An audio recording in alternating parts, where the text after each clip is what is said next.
Hello students, we are here with you to discuss one more topic, and the topic for the day is for class 11th as well as for class 12th, and this is the topic which we are just going to cover.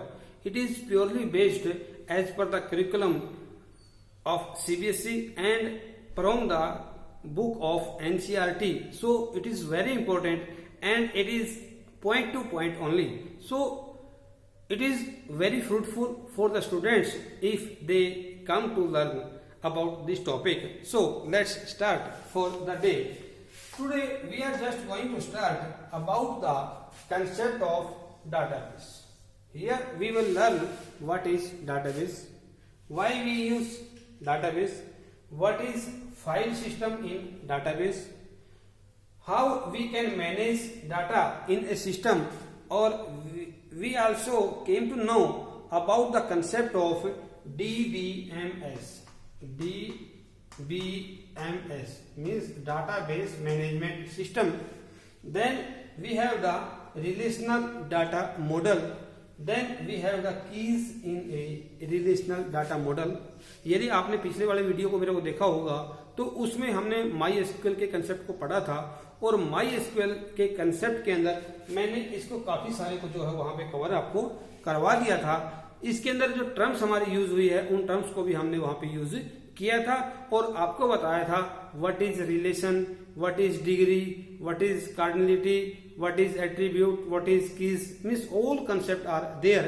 This is just the revision of that chapter, including some more topics. So let's start. First of all, why we use database or why we use a file. Suppose कि आपके class में आपके पास 50 student है. You have 50 student in a class, and every day you need to attend to make the attendance of that students, and after 1 month you need to calculate the attendance of every students. भाई आपकी class में 50 student है और आप हर रोज जो है बच्चों की अटेंडेंस काउंट कर रहे हो, हर रोज अटेंडेंस लगा रहे हो, जिसको मान लो आपने प्रेजेंट को पी से दिखाया है और लीव को आपने एल से दिखाया है, एब्सेंट को आपने ए से दिखाया है. तो आपने महीने के एंड में काउंट करना है कि बच्चे की अटेंडेंस, किस बच्चे की कितनी अटेंडेंस वहां पे है. तो इस चीज को करने के लिए हम क्या करेंगे, पहले तो हम देखेंगे कि कितने दिन वो जो बच्चा है वो प्रेजेंट रहा है. फिर जितने दिन वो प्रेजेंट रहा है उसके आगे हम उनको मैन्युअली काउंट करेंगे कि भाई जितने दिन वो काउंट रहा है उसकी हम प्रेजेंट दिखा दें, जितने दिन वो लीव रहा है उसकी लीव काउंट कर दें, और जितने दिन वो एब्सेंट रहा है वो एब्सेंट काउंट कर दें. तो ये काम हम मैन्युअली करेंगे. जब हम किसी काम को मैन्युअली करते हैं तो वहां पे हमारा इश्यू रहता है कि हमारी कहीं वहां पे एरर ना हो जाए, कहीं गलती वहां पे न हो जाए, डाटा हमारा कहीं इनकंसिस्टेंट न हो जाए. तो इस चीज को ओवरकम करने के लिए हम जो है यहाँ पे यूज करेंगे अपने फाइल सिस्टम को. अब जब हम इस काम को मैन्युअली करते हैं तो उसके अंदर कुछ लिमिटेशंस होती है. लिमिटेशन क्या होती है कि entry of students detailed in the new attendance register when the student is promoted to the next class. भाई जब स्टूडेंट एक नई क्लास में आया है तो नई क्लास के रजिस्टर में उसकी एंट्री करनी पड़ती है. दूसरा ये है कि उन सभी बच्चों के जो नाम है हर महीने के एंड में हमने उन बच्चों के नाम एक नए पेज पे लिखने पड़ेंगे ताकि हम उनके अटेंडेंस को नए सिरे से शुरू कर सके उस मंथ में. इसके बाद तीसरा जो हमारा है वहां हमें होता, कई बार क्या होता है कि लॉस ऑफ डाटा. मान लो आपका जो अटेंडेंस रजिस्टर था वो आपका गुम हो गया, और अटेंडेंस रजिस्टर यदि गुम हो गया है तो जो डाटा आपका वहां पे था वो डाटा का लॉस आपका हो जाएगा. इसके बाद आपका है erroneous calculation while consolidating attendance record manually. जब हम उसको महीने वाइज टोटल, जब बच्चे की टोटल अटेंडेंस को कंसोलिडेट कर रहे हैं, कैलकुलेट कर रहे हैं, तो वहां पे हमारी पॉसिबिलिटी होती है कि कहीं एरर ना हो जाए. तो इन चीजों की जो ये जो 4 है, these are the limitations when we are working manually on the data. इसके बाद हमारा क्या होता है, इसके बाद क्या हुआ कि जो ऑफिस स्टाफ था वो भी अपने रिकॉर्ड को मान लो मैन्युअली मेंटेन कर रहा है, और जब मैनुअली मेंटेन कर रहा है तो उसने मान लो जो रिकॉर्ड बनाया, उसने बच्चे का रोल नंबर लिया, उसने बच्चे का नाम लिया, उसने उस बच्चे का डेट ऑफ बर्थ ले लिया। इसके बाद उसने क्या किया, जो गार्जियन थे उनकी डिटेल उन्होंने इकट्ठी करी और गार्जियन की जो डिटेल उन्होंने ली उसमें गार्जियन का नाम लिया, उसमें उसका कॉन्टेक्ट नंबर ले लिया और उसका एड्रेस ले लिया। यानी कि हमारे यहाँ पे 3 एट्रीब्यूट आपके स्टूडेंट के थे और 3 ही एट्रीब्यूट उसके गार्जियन के हमने कलेक्ट किए हैं। इसके बाद क्या हुआ, this is a requirement of correspondence with guardian regarding student attendance and result. इसके बाद हमने उनकी जो अटेंडेंस स्टूडेंट्स की और उनका जो रिजल्ट है वो हमने कैलकुलेट करना है, वो हमने लेके आना है। अब इसमें जो इंफॉर्मेशन है वो जब हम इकट्ठी करते हैं तो और नंबर ऑफ स्टूडेंट्स हमारे पास ज्यादा होते हैं तो फिर जो डाटा होता है वो हमारा बहुत ज्यादा हो जाता है, लार्ज वॉल्यूम ऑफ डाटा वहां पे हो जाता है। और जब लार्ज वॉल्यूम ऑफ डाटा वहां पे होगा तो पॉसिबिलिटी होती है कि एक तो पहली पॉसिबिलिटी तो ये है कि वहां पे हमारी कोई ना कोई गलती हो सकती है। दूसरी पॉसिबिलिटी ये होती है कि हमारा जो कोई डाटा जो है वो डुप्लीकेट हो सकता है। और तीसरी इंपॉर्टेंट जो चीज है वो ये है कि लार्ज वॉल्यूम ऑफ डाटा को आपका मेंटेन करना, आपको स्टोर करना, उसको संभाल के रखना, वो एक बड़ी चुनौती होती है। और चौथा जो सबसे इंपॉर्टेंट फैक्टर वहां पे ये होता है कि जब हम उस डाटा को कैलकुलेट करते हैं तो वहां पे हमारी बहुत सारी पॉसिबिलिटीज हो सकती है। तो इस चीज को देखने के लिए हम क्या करते हैं फिर, so that office staff and teachers can, अब वो क्या कर सकते हैं, ऑफिस स्टाफ है चाहे टीचर हैं आपके, उस डाटा को प्रॉपर मेंटेन करने के लिए व्हाट दे कैन डू, वो क्या कर सकते हैं, ये हमने यहाँ पे देखना है। Simply copy the student detail to the new attendance file from the old attendance file when students are promoted to next class. भाई यदि ये डाटा हमारे पास सॉफ्ट कॉपी में होगा तो जो टीचर है या जो स्टाफ है जो पुरानी फाइल थी उस फाइल के अंदर से डाटा को कॉपी करके नई फाइल में आपका न्यू का न्यू पेस्ट कर देगा, जिससे हमारा जो डाटा है वो दोबारा हमने उसको राइट डाउन करने की जरूरत नहीं पड़ेगी। दूसरा आपका है find any data about student और गार्जियन, किसी भी स्टूडेंट या गार्जियन का कॉन्टेक्ट नंबर या उसका एड्रेस वो इजीली आपका फाइंड आउट कर सकता है क्विक इन ए सेकेंड। इसके बाद क्या है, उसके अंदर यदि जरूरत पड़ती है तो वो नया रिकॉर्ड वहां पे डाल सकता है, पुराने किसी रिकॉर्ड को वो हटा सकता है और उसके बाद भी किसी रिकॉर्ड को वो ज्वाइन कर सकता है। इसके बाद हमारा है किसी भी स्टोर की डाटा को, मान लो एक बच्चा आ गया और वो बच्चा बोलता है कि मेरे डेट ऑफ बर्थ में चेंज है, मेरा जो डेट ऑफ बर्थ यहाँ पे है वो सही नहीं है, मैंने चेंज करवाना है। तो जो ऑफिस स्टाफ होगा या जो टीचर होगा वो क्या करेगा, उस फाइल को जस्ट ओपन करेगा और ओपन करके उस डाटा को अपडेट आपका कर देगा, यानी कि इजीली मॉडिफिकेशन वहां पे कर सकता है। इसके बाद हमारा रिमूव एंड डिलीट डाटा, ये मैंने बता दिया आपको। भी मान लो एक बच्चा नया अपने स्कूल में एडमिट हुआ है तो उसका रिकॉर्ड हमने ऐड करना पड़ेगा, या कोई बच्चा हमारे स्कूल से गया है तो उसका डाटा हमने डिलीट करना पड़ेगा। यदि आपका डाटा ये सिस्टम के अंदर है, डाटाबेस के अंदर है, तो इजीली आप इस काम को कर सकते हो। अब इसके लिए सबसे पहला कंसेप्ट हमारा जो आता है वो आता है file system, means what is a file. हमने जब पाइथन पढ़ा था तो पाइथन के हमने पढ़ा था कि फाइल जो होती है that is a collection of bits और कैरेक्टर। बिट्स और आपका ग्रुप ऑफ बिट्स जो होगा या कैरेक्टर जो होगा उनका जो ग्रुप होता है उसको हम स्टोर करने के लिए यूज करते हैं फाइल को। अब फाइल क्या है, file can be understood as a container. क्या है ये, कंटेनर है जो हमारे डिफरेंट टाइप के डाटा को स्टोर कर सकती है। Means a file is a kind of container which can contain or store data of any type in a computer. File can be stored on the storage device of a computer system. Contents of a file can be text, it may be computer program, it may be computer code, it may be comma separated file, it may be image or audio or video or other kind of data. Like stored on a computer, it can be accessed directly. यदि हमने किसी file को अपने computer में store कर लिया है तो उस फाइल को हम कभी भी ओपन कर सकते हैं, कभी भी उसके अंदर मॉडिफिकेशन कर सकते हैं और कभी भी उसके अंदर हम नया रिकॉर्ड ऐड कर सकते हैं या हम उसको रिमूव कर सकते हैं। ये फैसिलिटी हमें प्रोवाइड करता है। अब इसमें क्या है, continue the example of attendance eight A school, जो मैंने बताया था भाई मान लो एक स्कूल में बच्चे की अटेंडेंस जो है हम हर रोज काउंट कर रहे हैं। We need to store data about students and attendance in 2 separate file. हमारे पास 2 फाइल है, 2 फाइल में एक तो मेरी फाइल है जो मेरी आपकी मेंटेन की जा रही है ऑफिस स्टाफ के द्वारा, यानी कि student file maintain by office staff. और जब ऑफिस स्टाफ उस फाइल को मेंटेन कर रहा है तो उसमें जो हमारे एट्रीब्यूट रखे हैं, ये यहाँ पे जो हमने कॉलम के नाम दिए हैं, ये जो कॉलम के नाम मैंने दिए हैं, ये कॉलम के नाम जो होते हैं इनको कहा जाता है एट्रीब्यूट, या इनको आप फील्ड भी कह सकते हो या इनको आप कॉलम भी कह सकते हो। यानी कि अपनी टेबल के जो हेडिंग्स आप डिफाइन करते हो उन हेडिंग को हम एट्रीब्यूट के नाम से जान सकते हैं, इनको हम फील्ड भी कह सकते हैं, इनको हम कॉलम भी कह सकते हैं। अपने इस टेबल के अंदर जो हम ये रिकॉर्ड एंटर करते हैं यहां से लेके और यहां तक का मेरा जो ये पूरा पूरा एक रिकॉर्ड है, इस रिकॉर्ड को हम बोलते हैं tuple, also known as record. ये आपने ध्यान रखना है। अब इसमें क्या है, ये मेरी टेबल 7.1, इसके बाद सपोज करो कि मेरी एक टेबल और है और जो दूसरी टेबल है उसमें मैंने अटेंडेंस को मार्क आपका किया हुआ है।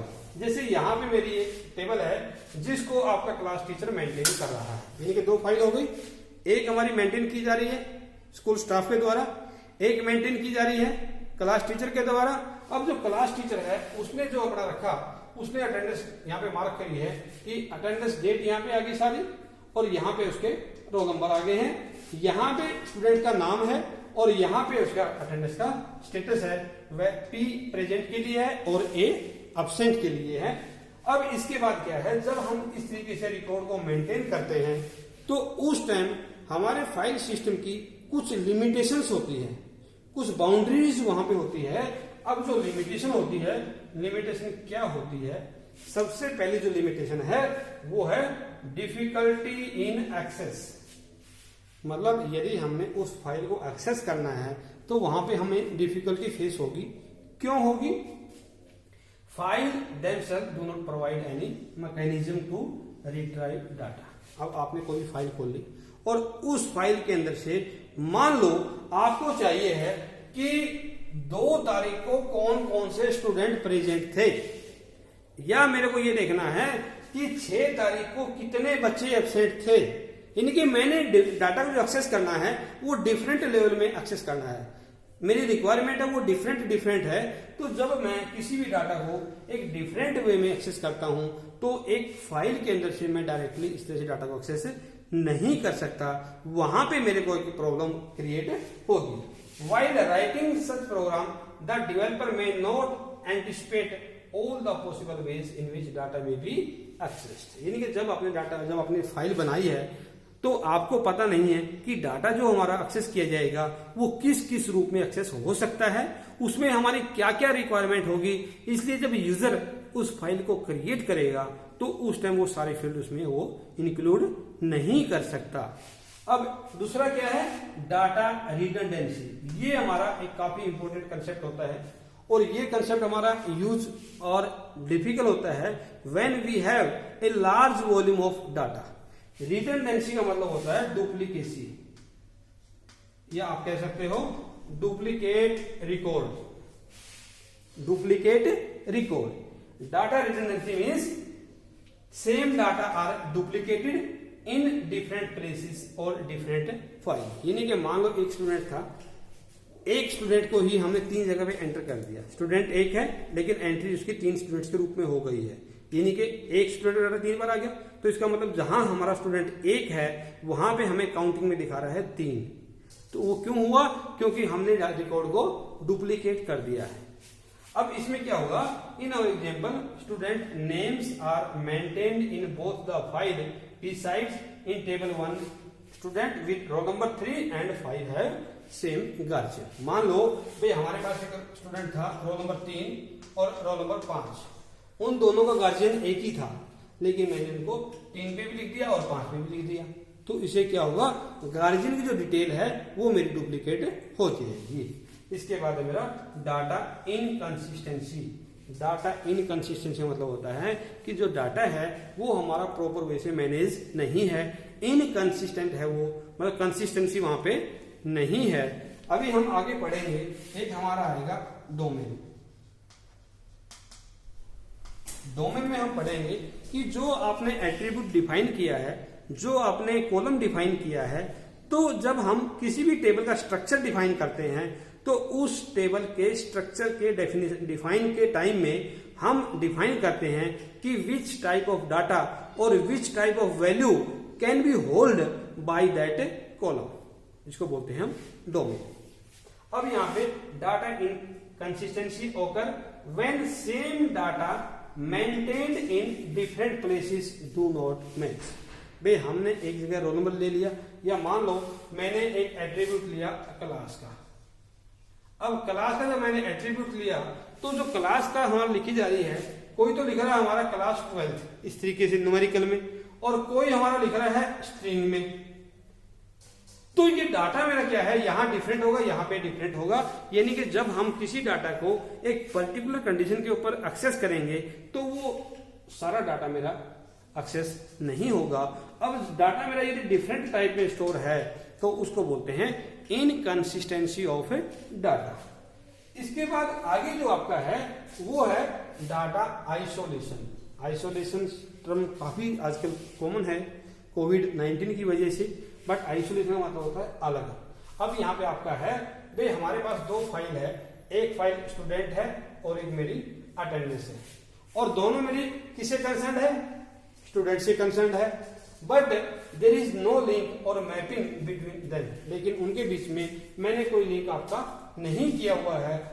To access these two files this is because data mapping is not supported in file system.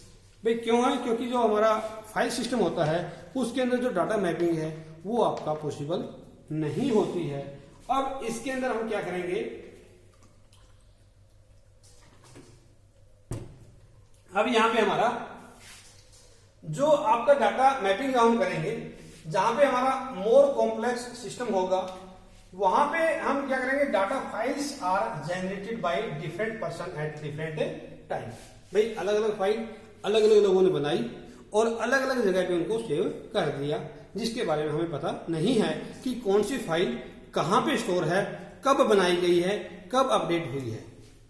तो इसमें हमारा क्या होगा, difficult to write new application program to retrieve data from different file maintained at multiple places. भाई यदि हमारी file एक जगह पे है तो हम उन सभी फाइलों को एक्सेस कर सकते हैं, उनको आपस में रिलेट कर सकते हैं, उनका रिलेशन हम क्रिएट कर सकते हैं। लेकिन जिन फाइल के बारे में हमें पता ही नहीं है कि भाई वो फाइल कब बनी है, कहाँ बनाई गई है, कहाँ पे स्टोर है, तो उसका जो प्रोग्रामर होता है वो उसका मैपिंग नहीं कर सकता।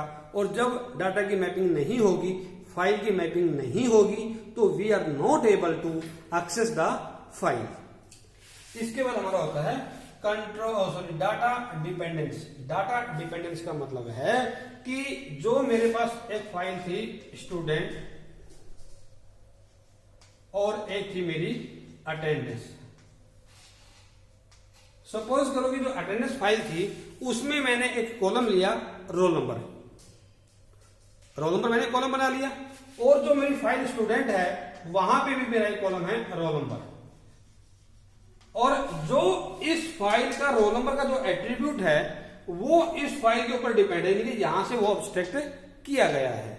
और जब यहां से इस कॉलम को यहां में ऑब्स्ट्रैक्ट किया है, इसका मतलब क्या है कि ये जो कॉलम है स्टूडेंट का जो रोल नंबर एट्रीब्यूट है वो हमारा डिपेंड है इसके ऊपर। अब यदि यहां से इस कॉलम को हम डिलीट कर देंगे तो यहां से सारा डाटा हमारा भी डिलीट हो जाएगा, वो डिपेंडेंसी जो है वो हट जाएगी। Data are stored in a specific format or structure in a file if the structure or format itself is changed or the existing application program accessing that file also need to be change.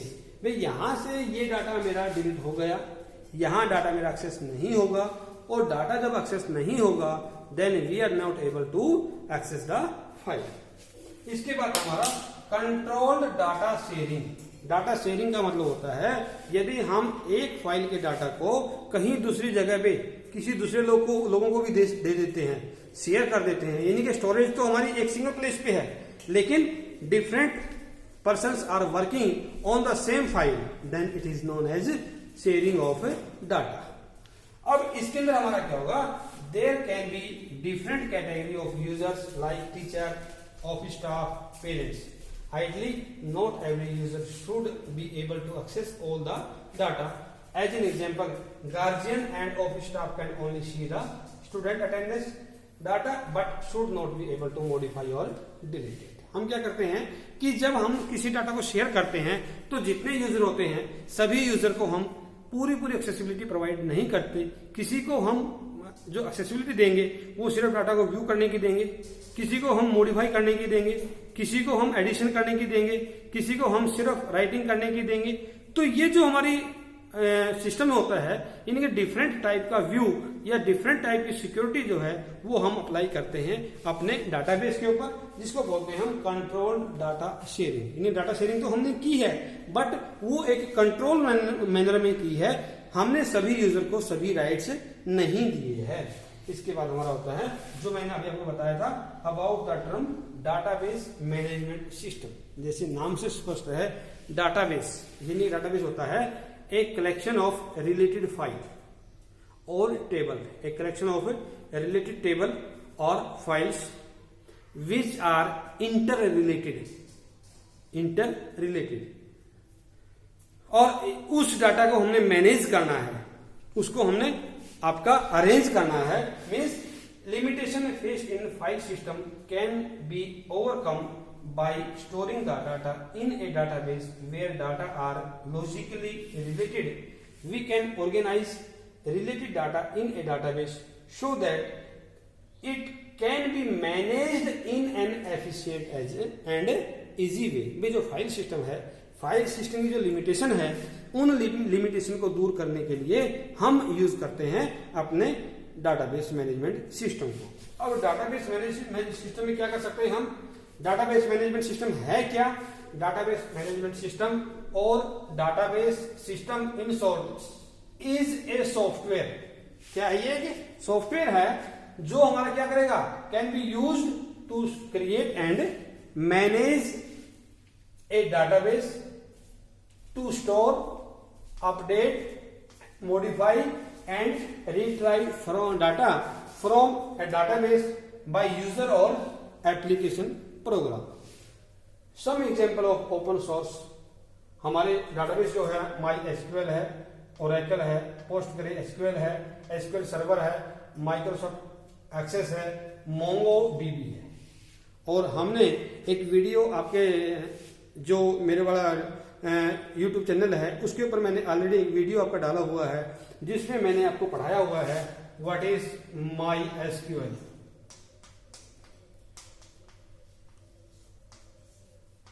My SQL, यदि आपने ज्यादा इसके बारे में जानना है तो आप उसको विजिट कर सकते हो और ये हमारा उसी के ऊपर डिपेंड है।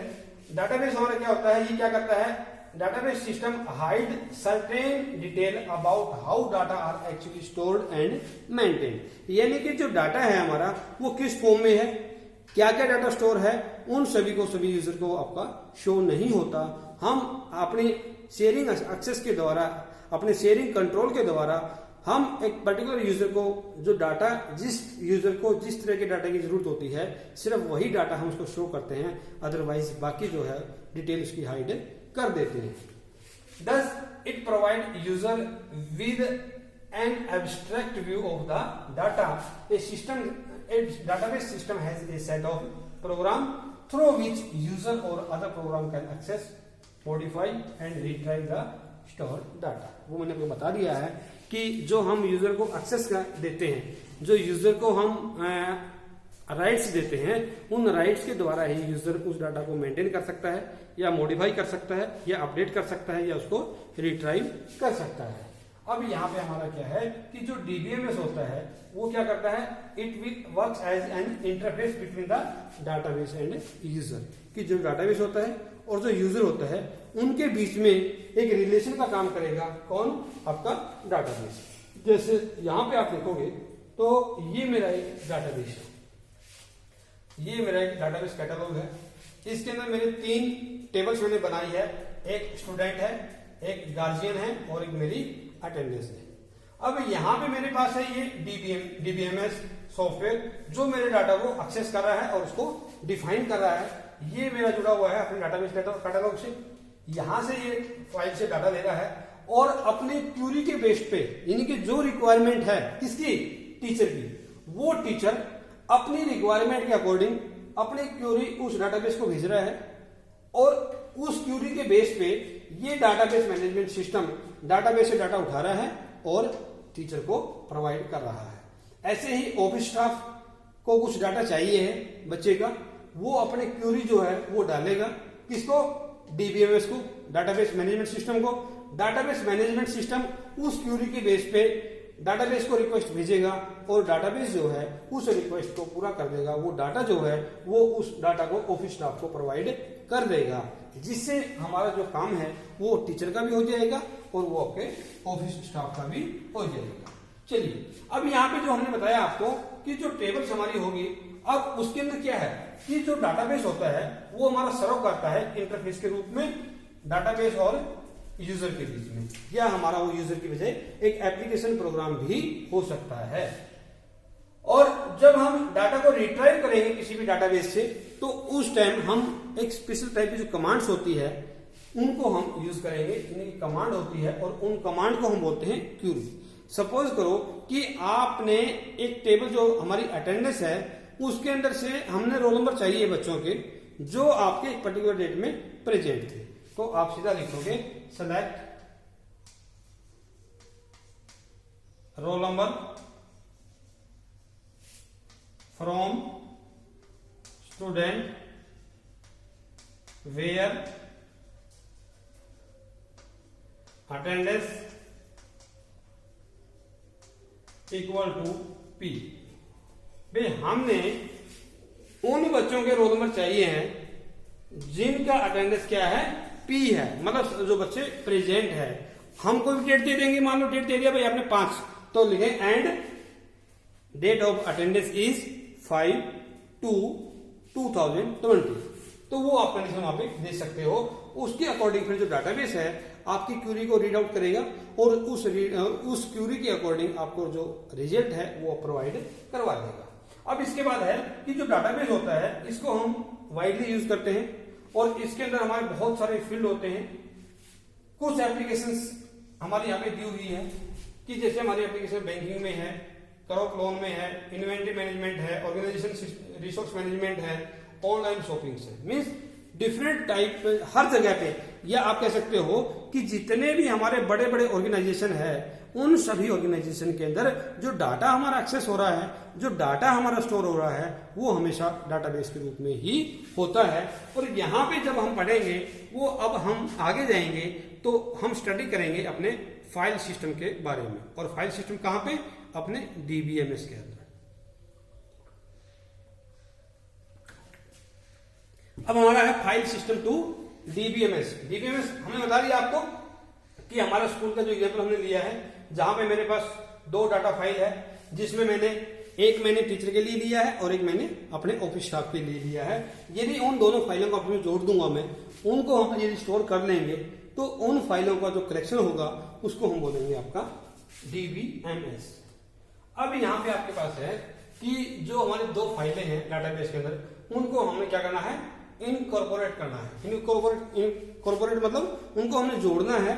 जोड़ना कैसे है कि जो स्टूडेंट नेम है उसको हमने need not be maintain in attendance file as it is already there in student detail for a student can be retrieved through the common field roll number in both the file. भाई यहाँ पे हमने क्या कर दिया कि जो student का रिकॉर्ड है उस स्टूडेंट रिकॉर्ड को हम दोनों फाइलों में राइट डाउन नहीं करेंगे, बल्कि हम क्या करेंगे, जो हमारी फाइल है स्टूडेंट, उसके अंदर हम हर स्टूडेंट को एक रोल नंबर जो है वो प्रोवाइड कर देंगे। और जो रोल नंबर मैंने स्टूडेंट टेबल में रखा है उसी रोल नंबर को मैं जो मेरी अटेंडेंस फाइल है उसके अंदर एक्सेस कर दूंगा।